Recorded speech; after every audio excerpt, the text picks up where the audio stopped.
hydra, so make sure you can classify it. Make sure you know it's in hydrozoa. Make sure you know its classification. Also, things that I've put on here is the gastrovascular cavity and tentacles. It's relatively simple. I don't typically do more than that. Which one is this? Let's take a look. This one here. Okay, this is obelia. Again, make sure you can classify it. It's also in hydrozoa. And make sure you can distinguish the feeding heads from the gonangia in the polyp form. So this is the polyp, basically, of obelia. Let me look here. There's also a medusa form. Maybe I didn't put that out, but it looks like kind of like a little flower. Again, make sure you can classify it. Make sure that you can tell me that it's the medusa form. This is a fern, and there's two parts to it on the fern. First of all, the gametophyte fern here. Make sure you can tell me it's a gametophyte fern. And then there's archegonia and antheridia. And then one that I use a lot is the cross section of the leaf, and on that is a sorus with sporangia in it. So make sure you can identify that for the fern life cycle. This is an amoeba. Things I've pointed out is classification. Make sure you can classify it. And the pseudopods. Make sure if I put the tip of the pointer on a pseudopod, you can identify that. This over here is the zygomycota. It's rhizopus. Again, make sure you can classify it. Make sure you recognize the sporangia and the hyphae. The hyphae, which are the single strands. This is volvox. Make sure you can classify it and chlorophyte them. And you can identify the daughter colonies for volvox. Oops. Oh, here's the obelia. This is the obelia medusa.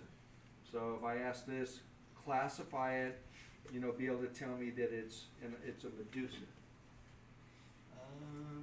This should be on This is the cross section of the earthworm. And typically what I've asked in here is I've asked the dorsal blood vessel, I've asked the typhosole. You can't really tell the gut.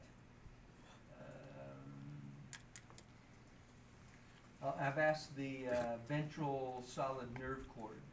Those are the main things you should look at. Some of the other things here are a little bit more complexing. This over here is the life cycle of the moss. And in this life cycle, make sure you can identify the antheridia and the archegonia. Those are the antheridial head and the archegonial head. And those are the primary things. I also asked this in the fern. One of those very likely will be one of the life cycles. Yeah, the short answers are probably going to, maybe all of them. The short answers are going to be life cycles. I've used compare and contrast deuterostomes and protostomes. I use a lot of relating classification with systems like metanephridia and protonephridia, open circulatory system, closed circulatory system. Make sure you can do all that.